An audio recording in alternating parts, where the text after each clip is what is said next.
எல்லாரும் சொல்லணும். இங்க இருக்க எத்தனையோ பேர் நினைச்சிட்டு இருப்பீங்க நம்ம ஏதோ அசால்ட்டா இங்க உட்கார்ந்துட்டு இருக்கோம், ஒரு டைம் பாஸ் ஆயிட்டு இருக்கு அப்படின்னு மட்டும் தயவுசெய்து யாராச்சும் நினைச்சாரு. இங்க இருக்கிற ஒவ்வொரு நிமிஷமும் உண்மையாலுமே சொல்றேன், அதை நீங்க உணர்ந்தீங்கன்னா தான் முடியும். என்னால நிச்சயமா சொல்றேன், அங்க என்னால உட்காரவே முடியல. எப்படா மைக் நம்ம கையில கிடைக்கும் நம்ம சொல்லுவோம் அப்படிங்கிற மாதிரி தான் இருந்துச்சு. என்னன்னா சுருக்கமா சொல்லிடுறேன், நிறைய சொல்லணும். இவங்க வந்து எங்களுக்கு ரிலேஷன், அது வந்து நிறைய பேருக்கு தெரியாது. இவங்க யாருன்னா என் ஹஸ்பண்டோட அக்கா வீட்டுக்காரு, எனக்கு அண்ணா. ஆனா வந்து இந்த உறவு வந்து முன்னால இவ்வளவு இல்லை. நிஜமாலுமே சொல்றேன், நானே டிஸ்டன்ஸ் கீப் அப் பண்ணிட்டு இருந்ததுதான். அதாவது அவ்வளவு ரொம்ப டச் ஆக மாட்டேன், நிஜமா பிராங்கா சொல்றேன். ஆனா நான் எப்ப இந்த பிரேயருக்குன்னு வர ஆரம்பிச்சனோ அதுக்கப்புறம் இவங்க கூட நான் அவ்வளவு க்ளோஸா இருக்கேன். பைபிள் அந்த வசனம் வந்து என்னை அப்படி உறவா கொண்டு போயிடுச்சு. என்னோட ஃபேமிலியில நிறைய ப்ராப்ளம் இருந்துச்சு. சொல்ல போனா என்னோட ஹஸ்பண்ட் தான் எனக்கு ப்ராப்ளம்னு வச்சுக்கோங்க. ஆனா வந்து இப்ப எனக்கு அந்த பைபிள் வசனமெல்லாம் தெரிஞ்சதுக்கு அப்புறம் இவங்களோட அட்வைஸ்க்கு அப்புறம்லாம் என்ன தெரியுதுன்னா, நிறைய ஃபேமிலியில ஹஸ்பண்ட் ப்ராப்ளம், ஒய்ஃப் ப்ராப்ளம் நினைச்சிட்டு இருக்கோம். ஆனா அப்படி இல்லை. நிஜமானுமே அவங்களுக்குள்ள ஒரு சாத்தானோட கிரியை இருக்கு. அதை மெயினா தெரிஞ்சுக்கோங்க. நம்ம கிறிஸ்டினா இருந்தா கூட அதெல்லாம் இன்னும் நம்ம தெரிஞ்சுக்கல. ஏன்னா நமக்கு பைபிள் வசனமே தெரியல. அப்புறம் எப்படி நம்ம இதெல்லாம் தெரிஞ்சுக்க முடியும்? ஆனா இங்க வந்ததுக்கு அப்புறம் எனக்கு எல்லாமே தெரிஞ்சது. இந்த சத்தியத்தின் மூலம் எனக்கு என்னோட வாழ்க்கையில டெய்லி விடுதலை கிடைச்சிட்டு இருக்குது. ஃபர்ஸ்ட் வந்தோடனே எனக்கு வசனம் என்ன வந்துச்சு தெரியுமா? நிச்சயமாகவே முடிவு உண்டு, உன் நம்பிக்கை வீண் போகாது. அது வந்து எனக்கு நடந்துருச்சு. நம்பிக்கையில எனக்கு வீண் போகவே இல்லை. எல்லாத்துலயுமே இந்த வருஷம் எனக்கு அதே மாதிரி வாக்குத்தத்தம் என்னன்னா, உங்களை நீரூற்றண்டைகளில் கொண்டு வந்து விடுவாருன்னு 2011 வந்துச்சு. நாங்கள் வந்துட்டோம் நீரூற்றண்டைக்கு. அண்டையில எப்படி தெரியுமா, எங்கள் வீட்டுக்கு பக்கத்து வீட்டிலே வந்திருக்கோம். அது நிறைய பேருக்கு தெரியும், நிறைய பேருக்கு தெரியாது. அதனால இங்க வந்ததுக்கு அப்புறம் நான் திருப்பூர்ல இருந்தேன். என்ன கொஞ்சம் ஒரு 7 வருஷம் திருப்பூர்ல இருந்தேன். அப்ப நிறைய காசு இருந்துச்சு, எல்லாம் இருந்துச்சு. ஆனா சமாதானம் இல்லை. ஆனா அங்க போனதுக்கு அப்புறம் காசும் இல்லாம இல்லை. வீட்டுல எப்பயும் காசும் இருந்துட்டு இருக்கு, சமாதானம் அதுக்கு மேல இருந்துட்டு இருக்குது. இந்த சீராப்பாளையம் மீட்டிங் முடிச்சதுக்கு அப்புறம் எங்களுக்கு ஒரு பெரிய சோதனை வந்துச்சு. அதுவும் கூட என் ஹஸ்பண்ட் மூலமா வந்துச்சு. அந்த அன்னைக்கு அவருக்கு இப்ப நான் மெயினா ஏன் இதை சொல்றேன்னா, ஒரு பிசாசு பிடியில இருக்கிறவங்க ஒருத்தங்களை இவங்க எப்படி விடுவிச்சாங்கிறத நான் சொல்றேன்னா, நீங்க எல்லாம் கொஞ்சம் கவனமா கேட்டுக்குங்க.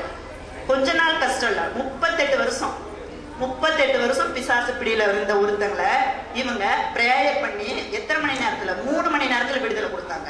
3 மணி நேரத்துல 38 வருஷம் இருந்த பிசாசு பிடியில இருந்து அவரே வாயில அறிக்கையா சொன்னார், அவருக்குள்ள இருந்த பிசாசு என்ன எப்படிங்க. அதே மாதிரி இவங்க எப்படி நம்ம நினைக்கிறோம் ஏதோ அசால்ட்டா பிரதர் ஜெபம் பண்றாரு ஒரு விடுதலை கிடைச்சிடுது அப்படின்னு. ஆனா அவங்களுக்குள்ள எத்தனை போராட்டம் இருக்கு. அதுக்கப்புறம் அவங்க என்னென்ன கஷ்டப்பட்டாங்க அப்படிங்கறதுல நான் பார்த்து அனுபவிச்சுவேன். யாருனாலையுமே முடியாது. ஒருத்தங்க இப்ப நான் நேரம் பார்த்ததில்லை இந்த மாதிரி எல்லாம். நான் வந்து அது இன்னொன்னு என்னன்னா, நாங்களாம் சிஎஸ்ஐ கிறிஸ்டினா இருக்கிறதுனால அந்த பிசாசு அது இதெல்லாம் நம்பவே மாட்டோம். அப்படிலாம் யாராவது சொன்னா கூட நினைப்போம், இந்த பெண்டிகாஸ்ட்காரங்களுக்குலாம் வேற வழி இது இல்லை இப்படி சொல்றாங்க அப்படின்லாம். ஆனா நம்மளே கண்ணுக்கு முன்னாடி நம்ம பாக்குறப்ப ஒரு பிசாசு பிடியில இருக்கிற ஒரு மனுஷன் எப்படி கஷ்டப்படுவான் அப்படிங்கிறதையும் நாங்க பார்த்தோம். யார் பார்த்தோம்னா, நானே எங்க மாமனார் எல்லாரும் இங்க இருக்காங்க, மாமனார் மாமியார் எங்க நாத்தனார் இவங்க எல்லாரும் வந்து பார்த்தோம் அவங்க என்ன கஷ்டப்பட்டாங்கன்னு. இவங்க அவங்களுக்காக மெயினா எனக்கு என்ன ஒரு இதுனா, இந்த பிரதர் வந்து அவங்களுக்காக எப்படி போராடி ஜெபிச்சாங்க. யாராச்சும் நீங்க இது வரைக்கும் பார்த்துருக்க மாட்டாங்க. நமக்காக வச்சிருக்கிற பணிவிடை தூதர்கள் வசனத்திலே இருக்குதுங்க.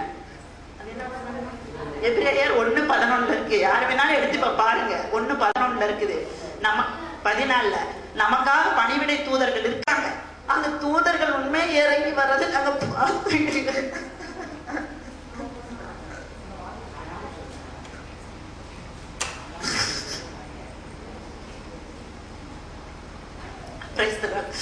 அந்த தூதர்கள் இறங்கி வந்து எப்படி அடிச்சு எப்படி கஷ்டப்பட்டு ஒரு விடுதலை கொடுத்தாங்க அப்படிங்கிறத நான் உண்மையாலுமே உணர்றேன்.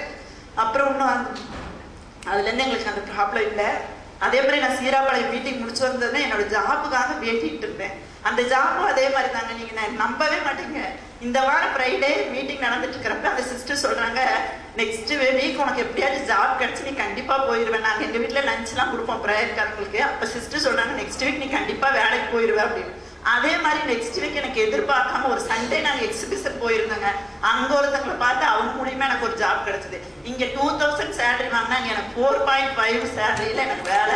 இன்டர்வியூ இல்லாம கோபால் நாயுடு ஸ்கூல்ல வேலை கிடைக்கிறதுங்கிறது ஒரு பெரிய சாட்சி. இவங்க கிட்ட பிரேயர் பண்றப்ப என்ன சொன்னாங்கன்னா, அந்த வேலை உனக்கு உறுதியா கடவுள் கொடுத்துட்டாரு, உன் வாயினால அதை கெடுத்துக்காத, நீ ஒன்றும் பேசாம உட்கார்ந்துட்டு உனக்கு கிடைக்கணும். அதே மாதிரி இன்டர்வியூல எந்த கொஸ்டினுமே கேட்கல, அவரா எல்லாம் பேசினாரு. ஒரு சூப்பரண்ட் நம்ம கிட்ட பேசுறது, ஃபேமிலியில யாரா இருக்காங்க, என்ன ஜாபுக்கு நான் போயிருக்கேன், அவர் என்கிட்ட என்ன பேசுறாருன்னா, உங்க ஃபேமிலியில யாரா இருக்கு, எங்களுக்கு ஹஸ்பண்ட் வெளியே நின்னாரு. அது கூட அவர் என்னங்கிறாரு, ஏமா நீங்க வெளியே நிக்க வச்சுட்டு வந்தீங்க, உள்ள நின்று உள்ள கூப்பிட்டு உட்காருங்க அப்படின்னு.